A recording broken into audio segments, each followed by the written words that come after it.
The sign says Maranello, but for car aficionados, this is Mecca. A small town in northern Italy, Maranello is home to the world's most famous car factory.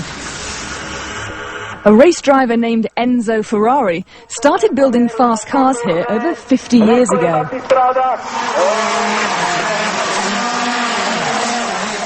Today, the entire town lives and breathes racing. A Sunday afternoon kart race around the main square is always a popular draw. Just down the road, tourists gather like pilgrims to catch a glimpse of the hallowed Ferrari test track. And on every street, red and yellow reminders of who put this town on the map. Enzo would be proud. He would also be proud of this, a new 12-cylinder supercar, the first Ferrari named in his honor. Enzo Ferrari is the fastest car we've built up to now, and is the car where we transfer all technology from racing to road car and to give this high tech to our customer. Now I show you how we built this car. Engineer Giuseppe Petrotta is the Enzo team leader. He worked with driving champion Michael Schumacher to create a road car inspired by Ferrari's famous Formula One racing machines. Maybe you expect on the front area to see an engine, but this kind of car has a central engine that means behind the seat.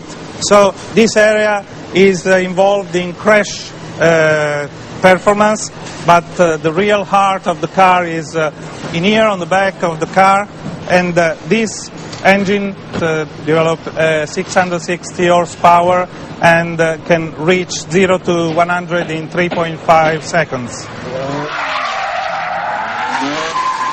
That's 0 to 100 kilometers per hour in less time than it takes to finish this sentence. But building such a fast car is a slow process.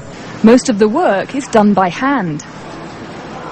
From assembling the engine to sewing the leather seats, it takes 21 days in all.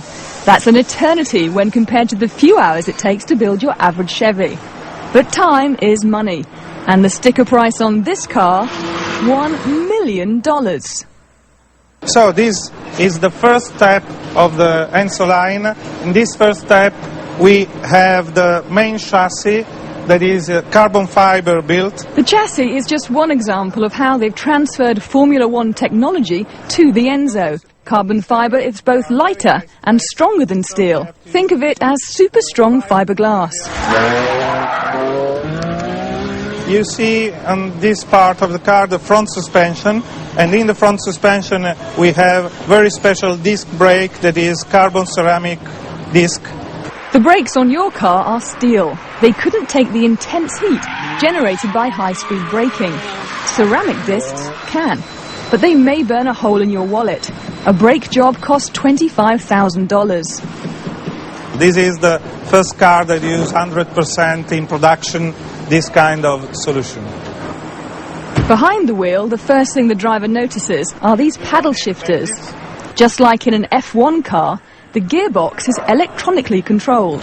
Instead of changing gears with a clutch pedal and stick shift, you do it all at the touch of a finger. When you want to go up from first to second gear, you have only to do this movement. If you want to reduce from sixth, for example, to second, you do 1, 2, 3, 4. The idea is that with both hands on the wheel, the driver will stay focused on the road. The secret to controlling this beast lies in its aerodynamic design. At the Ferrari Racing Division's wind tunnel, the Enzo designers spent 2,000 hours perfecting the shape of the new car. As you see, the shape on the front, we have two big ducts for cooling and one in the middle that take air underneath to increase the performance of underneath. So you see there is no hole inside all underbody, and this is because we want to obtain a very important downforce to the car. The smooth underbody actually helps the car stick to the road. As air flows under the car, it moves more quickly than the turbulent air above, creating a vacuum effect. So these flaps move about 30 degrees up to 80 kilometers per hour. And then from The rear spoiler changes its angle automatically, depending on how fast you're going. That gives the right amount of downforce at any speed. So, is there anything this car doesn't have? this car, of course, you have no drink holders, you have no radio, you have no hatch tray. All your attention must be paid to what's going on driving. In the name of speed, Ferrari has even done away with power windows. The electric motors that run them are too heavy. So the millionaire owners will just have to do some manual labour. And the windows. And speaking of buying an Enzo, you can't. All 400 cars were pre-sold to select customers. Of course, if you happen to be one of the lucky few, you can expect a very warm reception when you arrive in Maranello to pick up your keys. To order an Enzo is always an event, and we want to celebrate like this. Salute! So $1 million, Jay. It's It doesn't park itself, and you have to do your own windows up. You have to? That's shocking. I thought the $25,000 for the brake job was pretty amazing, too. And you know what's really, I wouldn't say weird, but curious? A blob of their famous Ferrari red paint, Rosso Corsa, is actually on board a Mars rover that the European Space Agency launched.